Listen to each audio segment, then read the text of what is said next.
रावबाई लक्ष्मण केंद्रे,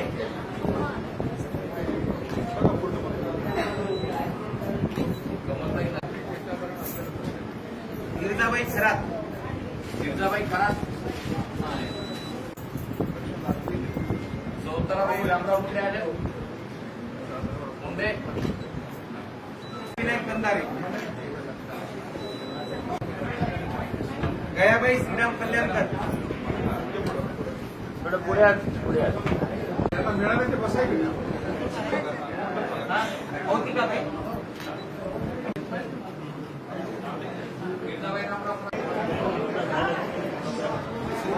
सुमनबाई बळीराम लोखंडे, दिगंबर परसराम कदम,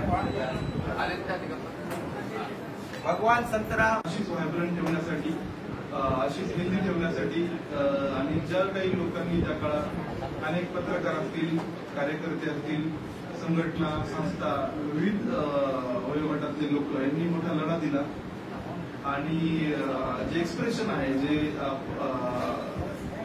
आपलं निगडावरती एक्सप्रेशन आहे ते व्यक्त केलं, नवनवीन आयडियाज हे केल्या आणि अनेक तुरुंगवाद भोगला छळतोय.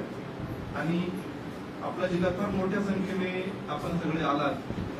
काहींचे वारस पत्नी किंवा त्यांचे वारस पाल्य यांनी पुरस्कार घेतले, परंतु अत्यंत जुने जाणते लोक आहेत, विशेषतः कंधार मधली मोठी संख्या आहे, लोह्यामधले काही आहेत आणि नांदेड शहरातले. तर यांच्याकडे फार मोठा वारसा आहे किंवा फार मोठ्या गोष्टी त्यांच्याकडे असतील. तर या सगळ्या लोकांना भेटून खूप ऊर्जा वाटली मला पण, कारण फार इतक्या मोठ्या संख्येने एकाच वेळेस हे सगळे आपल्याकडे आलेले आहेत आणि त्यांनी मोठा त्याग केलेला आहे. त्या त्यागाचं स्मरण आम्ही शासनामार्फत निश्चित आम्ही नेहमी ठेवू. काही अडीअडचणी असतील त्यासाठी आम्ही निश्चितपणे काम करू.